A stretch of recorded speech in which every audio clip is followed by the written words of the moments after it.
This story is about two men who never met, but should have. Christopher Reeve was one of my favorite actors.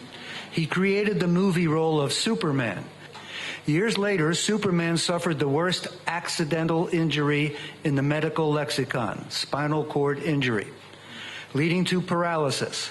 And those of us who admired him suffered along with him. In 2004, when the tragedy of embryonic misinformation kicked off in earnest, Mr. Reeve and Michael J. Fox, who was suffering from Parkinson's, were the poster children for embryonic stem cells.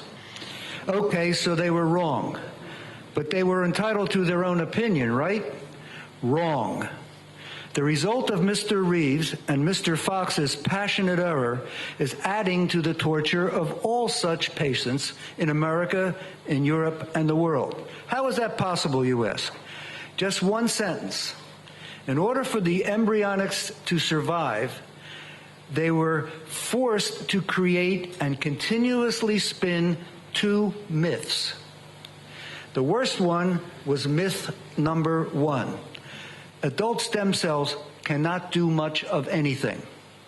They're not pluripotent. You can't make them in large enough numbers. The same adult stem cells that are working somewhere in the world on both diabetes type 1 and diabetes type 2, working on emphysema, working on stroke victims, working on autism, for goodness sake, autism. So all that, according to the embryonic myth, is an illusion. Nothing works. More importantly, both Christopher Reeve's spinal cord injury and Michael Fox's Parkinson's have already been successfully treated by two world-class ASC researchers, one of whom might be here today.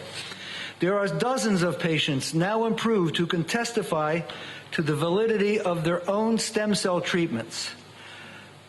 But Americans and Europeans suffering from these two conditions will continue to die unnecessarily as long as the embryonic myth keeps these adult stem cell victories hidden. Myth number two, embryonic stem cells can cure much more than adult stem cells can. The truth is that embryonic stem cells cannot treat anything and never will in your lifetime.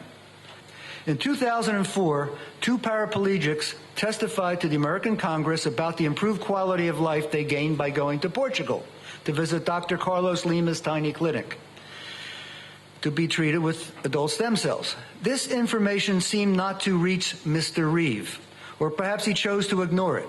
In any event, had he gone to Dr. Lima, Mr. Reeve might have improved his health enough to survive his condition and take a full series of rehabilitation and been alive today, and who knows, walking a few steps with a walker.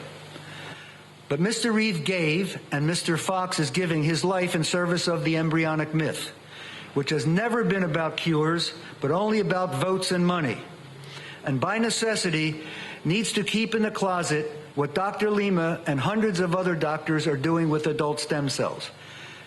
After all, if America and Europe were told the truth instead of countless myths, who would be left screaming their lungs out for George Bush's head every time they roll another wheelchair on the stage?